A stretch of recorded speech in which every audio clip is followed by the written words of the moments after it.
Well, good morning everybody. How are you today? I wish all of you are fine.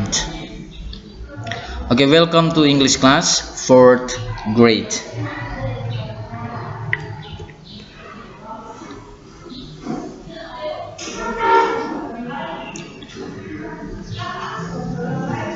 Ya, pelajaran kita di pagi hari ini adalah lesson 3. Kita masih melanjuti materi kita minggu lalu, yaitu lesson 3, pelajaran 3 tentang my living room.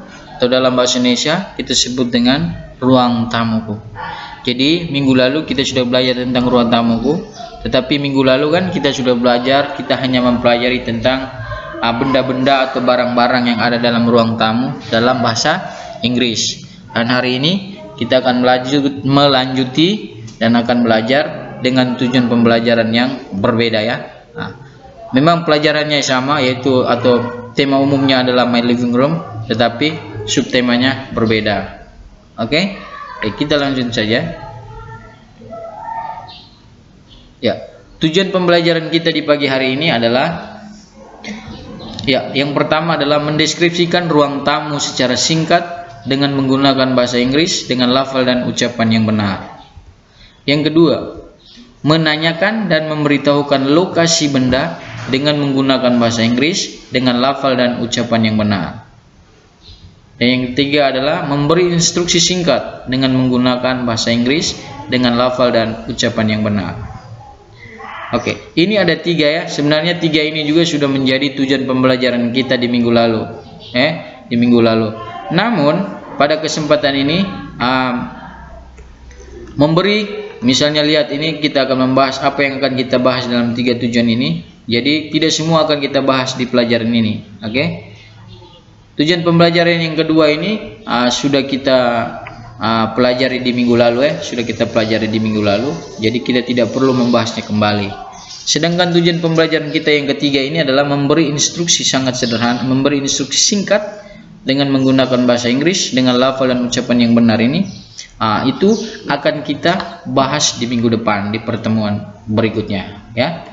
Jadi pada kesempatan ini yang hanya kita bahas adalah ini ya, tujuan pembelajaran yang pertama, mendeskripsikan ruang tamu secara singkat dengan menggunakan bahasa Inggris dengan lafal dan ucapan yang benar. Oke. But before we continue our lesson today, don't forget to like, subscribe, comment, and share this channel.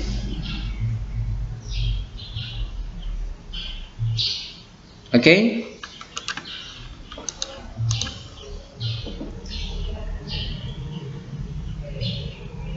Oke, kita masuk ke pengertian atau definition. What is the description? What is description? Apa itu deskripsi? What is description? What is the description? Jadi pengertiannya, deskripsi itu apa? Apa itu deskripsi? Jadi kita kan hari ini mempelajari tentang mendeskripsikan ruang tamu secara singkat ya. Jadi pertama-tama Pak Guru ingin memberitahu kepada para peserta tadi, deskripsi itu apa sebenarnya? Oke. Jadi deskripsi adalah sebuah jenis teks, ya, dia itu teks ya, teks. Yang ide utamanya itu disampaikan dengan cara menggambarkan. Jadi deskripsi itu menggambarkan. Menggambarkan apa? Bisa menggambarkan objek atau suatu benda. Jadi objek itu bisa objek, bisa benda, bisa juga tempat, bisa juga peristiwa. Bisa juga. Jadi deskripsi itu menggambarkan objek, tempat, bisa menggambarkan objek, bisa menggambarkan tempat, bisa menggambarkan sebuah peristiwa. Tetapi yang bagaimana? Yang secara terperinci, yang secara detail, jangan setengah-setengah ya. Jadi deskripsi itu kita harus betul-betul menggambarkan suatu objek atau suatu tempat atau suatu peristiwa itu dengan total, dengan terperinci. Tidak boleh setengah-setengah, tidak boleh ada yang kita lupakan atau sembunyi-sembunyi. Sehingga apa? Tujuannya adalah bahwa supaya para pembaca dapat seolah-olah merasakan langsung apa yang dijelaskan di dalam teks tersebut. Jadi ketika kita menggambarkan suatu objek, tempat atau peristiwa itu dengan sangat terperinci dan dengan sangat luas dan bagus, maka para pembaca itu sekalipun tidak secara langsung melihat suatu objek itu, atau tidak langsung melihat suatu tempat tersebut, tidak langsung melihat suatu peristiwa yang terjadi, dia tidak mengalami langsung peristiwa itu, tetapi melalui penggambaran yang secara perinci ini, maka orang tersebut atau para pembaca mereka bisa tahu dengan jelas apa yang akan terjadi, objeknya itu seperti apa, tempatnya itu seperti apa, dan peristiwa itu yang terjadi itu seperti apa. Jadi deskripsi ini sangat penting karena kita harus menyebutkan satu persatu. Keseluruhan, tidak boleh ada yang terlupakan, ya. Ada yang terlupakan. Oleh karena itu di sini Pak Guru akan menunjukkan salah satu contoh kasus bagaimana kita mendeskripsikan sebuah tempat.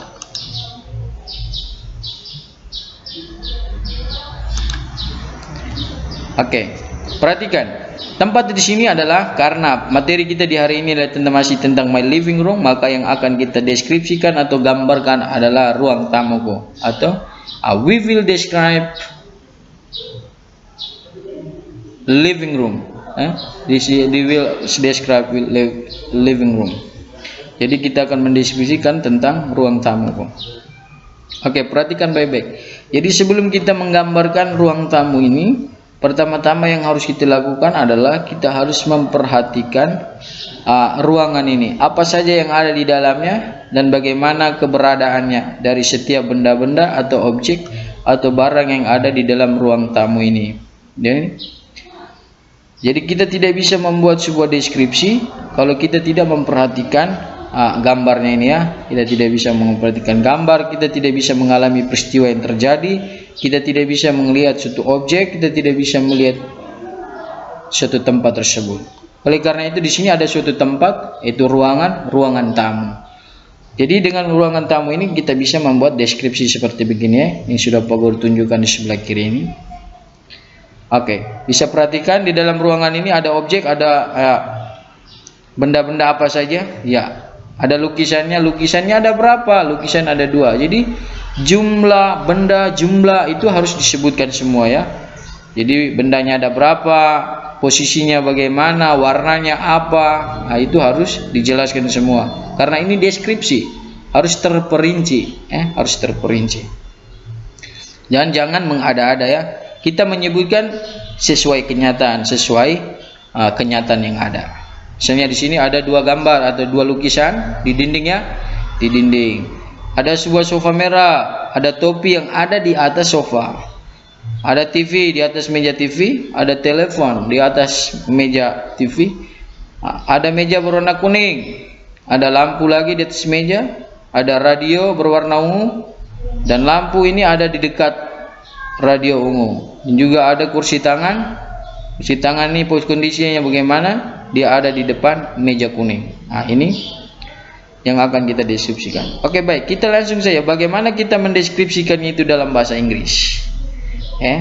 Oke, di sini Pak Guru hanya memberikan itu sederhana saja, singkat saja, ya.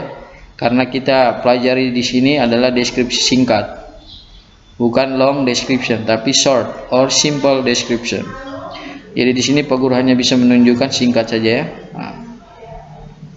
Oke, kita perhatikan baik-baik. This is my living room. Pertama-tama yang harus kita sebutkan atau buat adalah kita harus menyebutkan ruangan apa itu.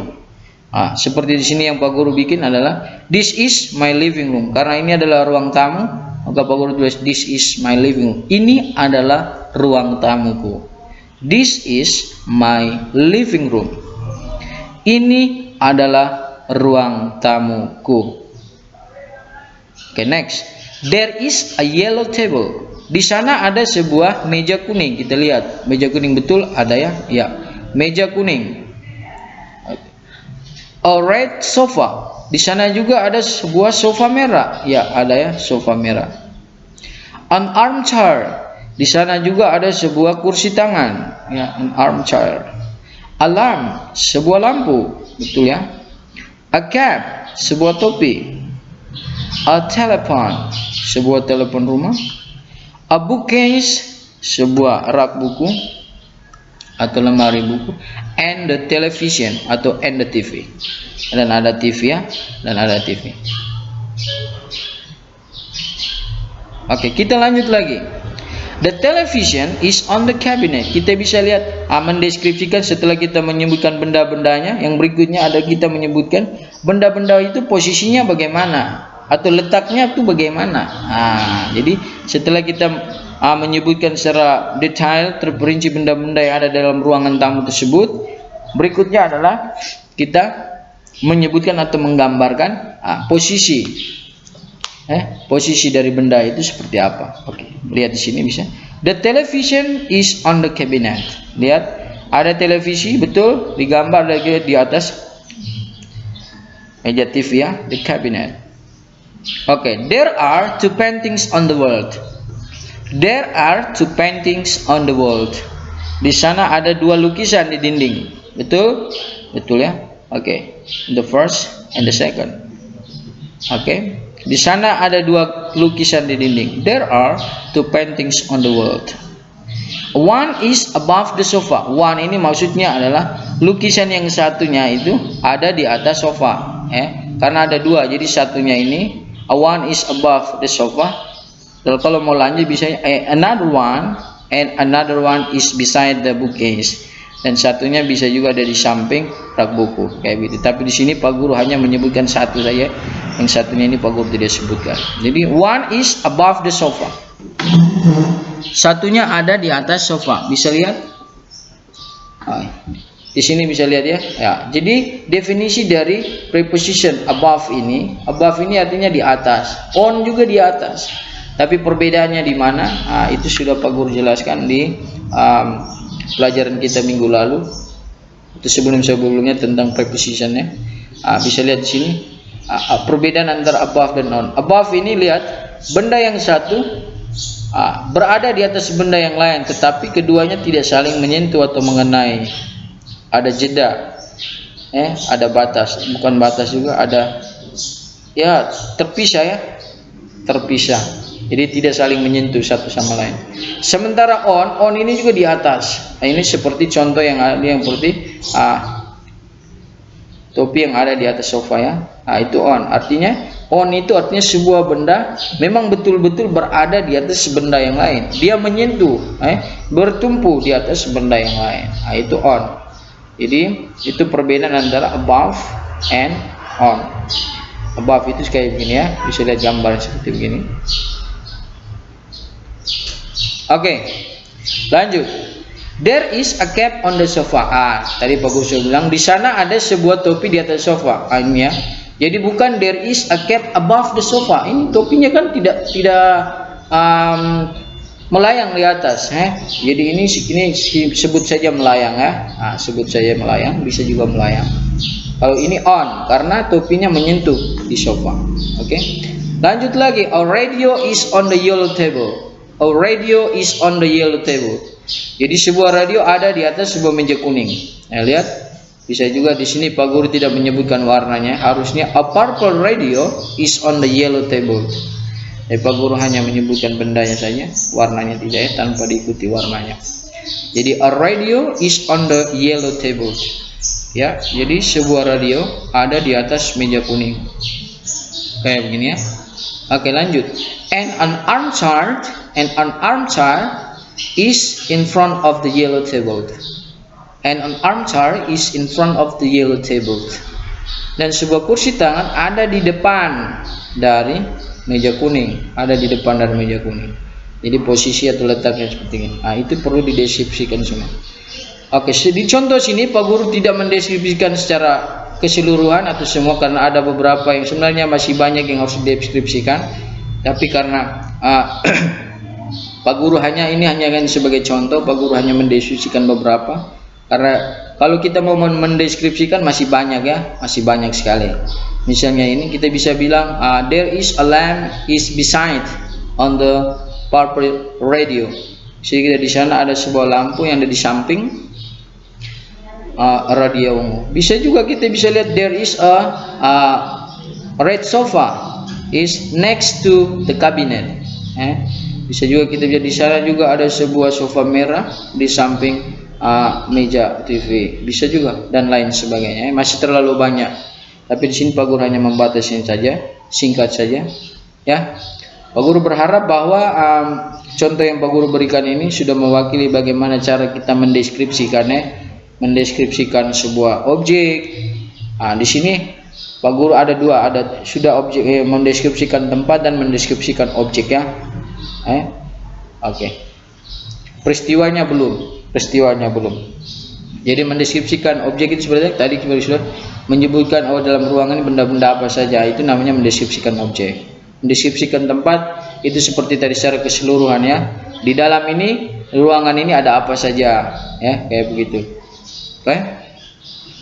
Oke. Ini saja penjelasan Pak Guru, pikir ada ini saja yang bisa Pak Guru berikan, penjelasan Pak Guru tentang bagaimana kita mendeskripsikan ruang tamu secara singkat ya, secara singkat.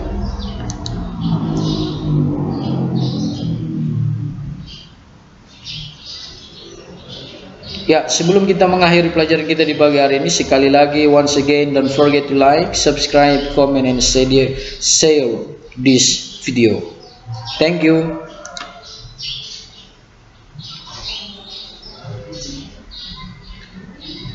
Okay, well, goodbye English class for grade. Goodbye English class for grade, and see you next video.